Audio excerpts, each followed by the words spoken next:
The hair, boring. The glam, boring. The dress, boring.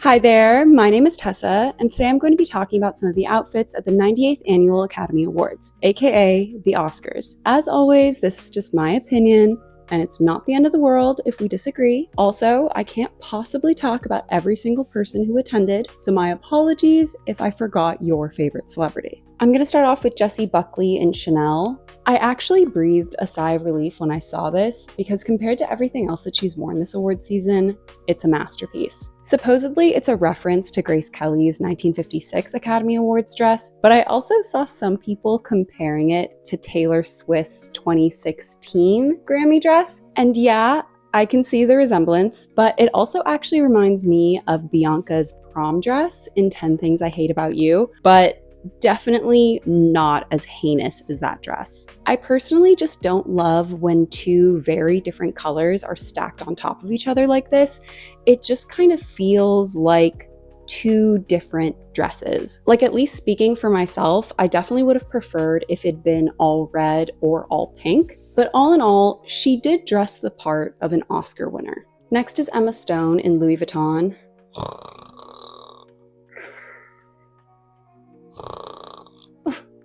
Sorry, I was just so bored that I fell asleep. They're clearly trying to go in a contemporary Regency direction, but it doesn't really land when you avoid all of the things that make that fashion era great. Like, you really need to exaggerate the empire waistline, or at least go above and beyond with the trim. Otherwise, it's just an ordinary dress with cap sleeves. Next is Rose Byrne in Dior. Rose's red carpet looks have done a full 180 since the start of the award season, and I, for one, could not be more grateful. I love everything about this look. The sort of 3D watercolor flowers, the structured neckline that totally defies gravity, and the very minimal hair and makeup. I knew from the get-go that she wasn't going to go home with the award, but she definitely dressed like she could have. Next is Mia Goth in Dior. I love all of the ruffles and flowers, but it doesn't really feel like Mia Goth at the Oscars. It's more like Zara Larsson at the Grammys. Don't get me wrong, I would totally wear this on a summery vacation myself, but I think that's kind of the problem, which definitely is not helped by the very casual styling. Even an updo and a closed-toe shoe would have done wonders. Next is Teyana Taylor in Chanel. I don't really work out, but every time I see Teyana, I get the urge to run a mile and do a bunch of push-ups just because she looks so strong and beautiful. This dress is a great example of all the fun that you can have even when you're playing with a limited color palette, and I love all the texture and movement of the feathers. Also, I love how the makeup kind of makes her look like a snow leopard. It's very fierce. Next is Chase Infiniti in Louis Vuitton. I'm sure you're all sick of hearing my endless praise for Chase Infiniti, but this girl never misses. Something about this reminds me a lot of the Oscars looks from the early 2000s, where it's very glamorous, but also fun, almost prom-esque. I think that this color is absolutely lovely on her, and as anyone knows, if a dress has pockets, it's a winner. Next is Mckenna Grace in Vera Wang.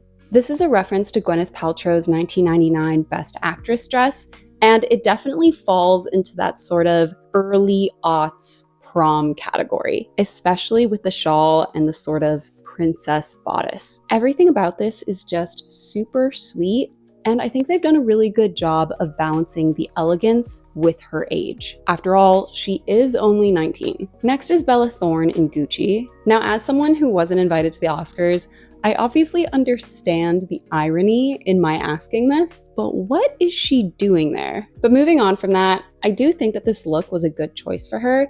It feels cool but still classy, and I appreciate that she didn't try to make it all about her on the red carpet with a super loud look. Next is Ryan Destiny in Ami Paris. I like the concept of this dress a lot, with the sort of casual menswear moment up top and the big ball gown on the bottom, but I don't know if velvet was the right choice. It's just a little too heavy of a textile, so the skirt kind of droops instead of creating a really dramatic shape. Next is Ariana Greenblatt in John Galliano. I could see how some people might find the styling of this too casual for the Oscars, but I like how the tussled bedhead fits into the kind of nightgown vibes. Like, it almost takes it into a very 1940s femme fatale direction. I just wish that they'd added a red lip. Now, I will admit that the color doesn't do much for her, so maybe like a mauve would have been nice. Next is Barbie Ferreira in Gap. It's too bad that Zac Posen's brand went bankrupt, but it seems like he's been having a lot of fun over at Gap. This dress is a great example of his emphasis on tailoring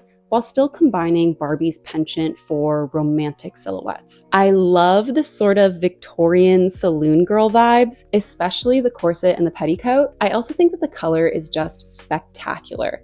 It's a true indigo that reads as blue from some angles and purple from others, and it's just really fun. Next is Marsai Martin in Christian Siriano. I feel like a lot of people, including myself, still see Marsai as a child actor, and I feel like this is a really good way of showing the world that she's grown up, but without doing too much. I'm not typically a fan of very obvious underpinnings, but this is at least integrated into the design in a way that feels intentional, so I don't hate it. The dress itself is just the right amount of glam, and I think the color and fit is great on her. I just wish that the necklace wasn't so matchy-matchy, and I would have loved a sleeker bob just to bring in a little bit more edge. Next is Anna Cathcart and Jenny Packham. Although this dress has potential, I really wish that they'd done more with the styling, because as it stands, she just looks like a high schooler who's on her way to homecoming. But maybe that was on purpose, considering the types of roles that she usually plays. Next is Auli'i Cravalho and Antonio Maris.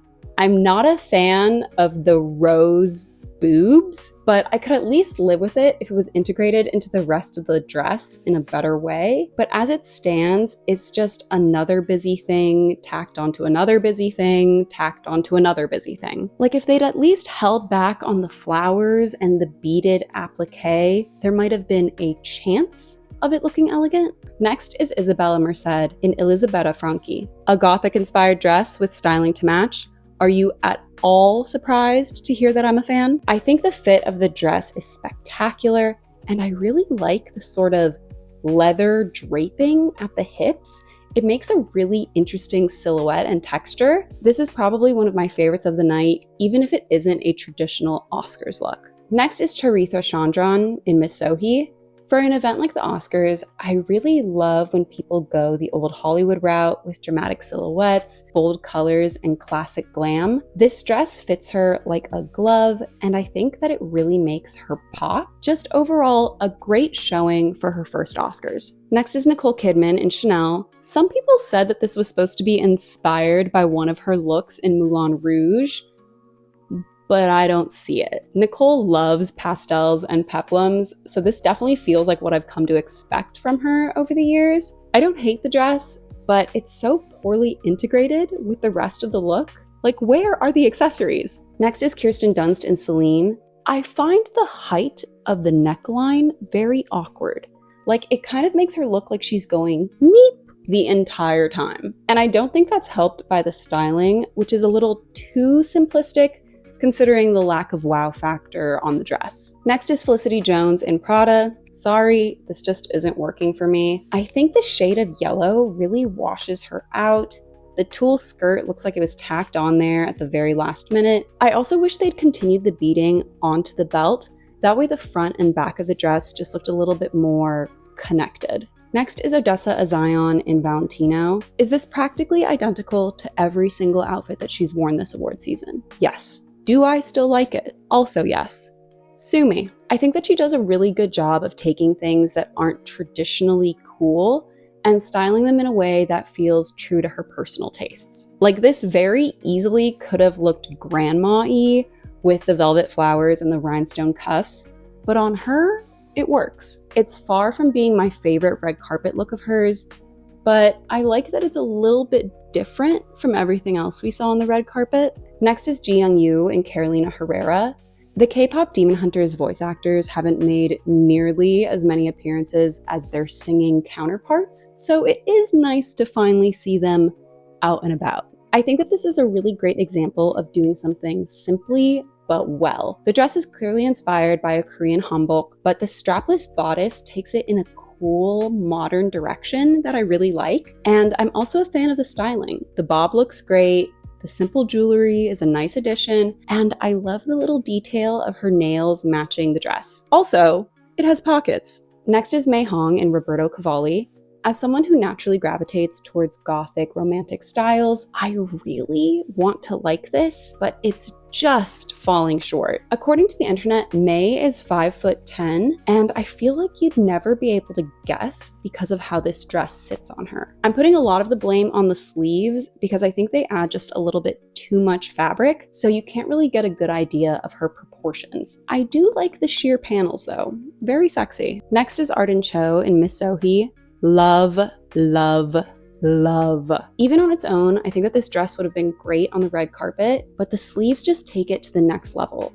I love the color, the volume, the embroidery. The only thing I'd maybe change is the necklace. I'm just not sure if it fits the rest of the vibe. Next is Amy Madigan in Dior. She tends to wear more masculine styles on the red carpet, and usually I'm all for it, but this just doesn't say Oscar winner to me. The statement blazer just looks like something that my grandma would wear to play bridge, and I just think that something more formal, like what she wore to the Golden Globes, would have made her look more like the star that she is. Next is Gwyneth Paltrow in Armani Privé. The hair, boring. The glam, boring. The dress, boring. Sure, there's an attempt to do something interesting with the sort of floating illusion, but the execution just falls flat. So she's just some white lady wearing a white dress. Next is Demi Moore in Gucci. She's really leaned into these sort of avant-garde looks these last few years, and I eat it up every single time. I love the color, I love the feathers. I just wish that they'd done something else with her hair to help bring some attention to her face. Next is Mikey Madison in Dior. I just love the combination of 90s gothic and 50s glamour.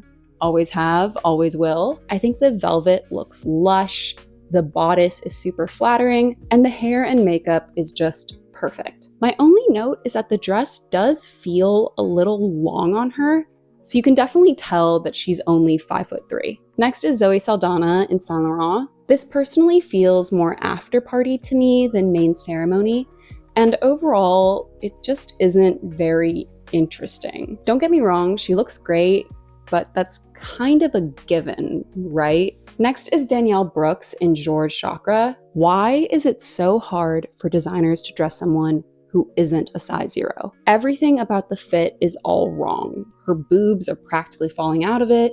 You can see the fabric puckering in a dozen different places, and she was at risk of a wardrobe malfunction every single time she took a step. I do think that the glam is fantastic though. Next is Elle Fanning in Givenchy. I know. Elle Fanning dressed like a princess, what's new? But if it works, it works. This wouldn't rank in my personal favorite looks of hers, but on any other celebrity, it would be a standout. Next is Ginnifer Goodwin in Marsai.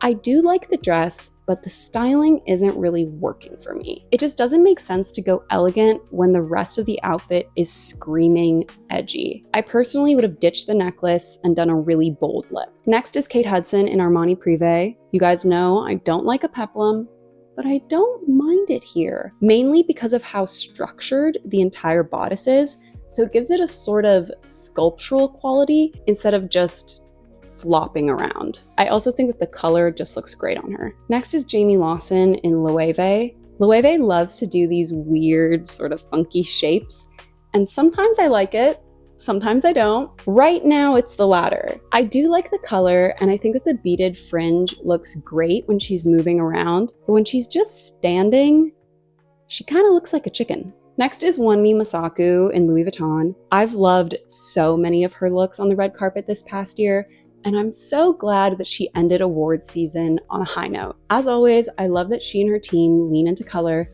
and actually have fun with the hair and makeup. Next is Jun Li in Gaurav Gupta. I'm a sucker for a red dress, and I'm actually surprised by the lack of them on the red carpet this year. This is definitely edgier than the usual Oscars look, but I think it really works for her. Last is Anne Hathaway in Valentino. Although I like the contrast between the jet black and the pastels, I'm torn on the styling. On one hand, I think that the gloves and the hair reads as a little too old Hollywood, almost like she's cosplaying Elizabeth Taylor. But I also think that without them, it would have been way too similar to what Rose Byrne wore and would have just set them both up for comparisons. And if we're comparing just the dress, I prefer Rose's. Which celebrity had your favorite look at the 2026 Oscars? And what awards season event do you think was best dressed overall? I think my pick might be the Golden Globes. This is the last major celebrity red carpet event until the Met Gala in May, so please let me know what you'd be interested in hearing me talk about in the meantime, especially since I'm going to be in the midst of a little Euro trip for the next few months. Like, I'm literally hopping on a plane to Paris in the next 6 hours, and I don't really know what I want to talk about or do while I'm there. I mean, would you guys even be interested in hearing me vlog, quote unquote? Anyway, that's it for this video, and I will see you next time. Bye!